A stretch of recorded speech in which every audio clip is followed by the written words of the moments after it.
And we plough on with our next two questions. Anya is working out the height of a building. She has a measuring device which lets her work out the angle of elevation to the top of the building. She places the instrument on a stand so that it is 1.6 metres above ground level. And they give you that information. Now that's going to be important, that 1.6 metres. The device is placed 22 metres from the side of the building. We can see that here, the side of the building, measuring the angle of elevation to be 72 degrees. And they've nicely drawn that on. They don't have to. Angle of elevation being from the horizontal upwards, opposite of the angle of depression. Work out the height of the building correct to the nearest metre. So again, I'm just going to write here, nearest metre. Always worth reminding myself so I don't get excited when I get the right answer. And my answer here, I need to work out this length here in my triangle, and then I need to add 1.6 to that length. So let's call this h. So my total answer will be h plus 1.6. I've written that there again so I don't forget it in the heat of the moment.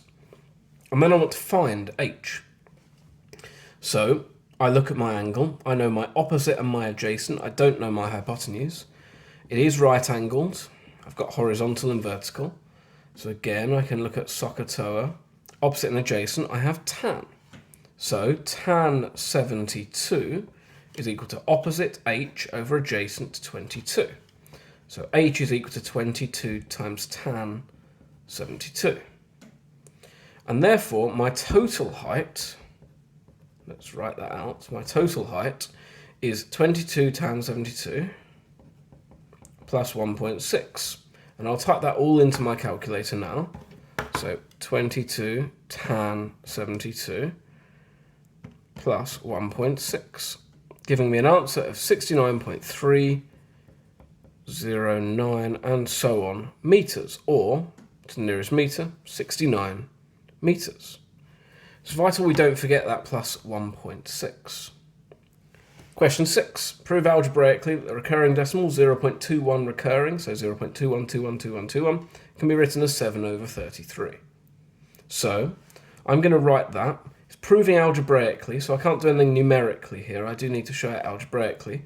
I'm going to write 0.21 all recurring as x. And just to help me make my argument, I'm just going to expand that out a little bit. 0.212121 and so on. Now you will have often met here the idea that we could multiply this by 10.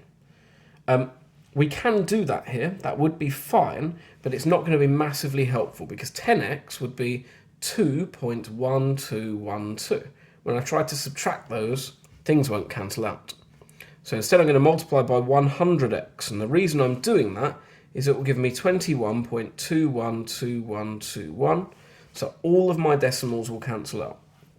And that's always my focus here, is trying to get all of my decimals to cancel out, so I'm left with a whole number in the numerator of my fraction.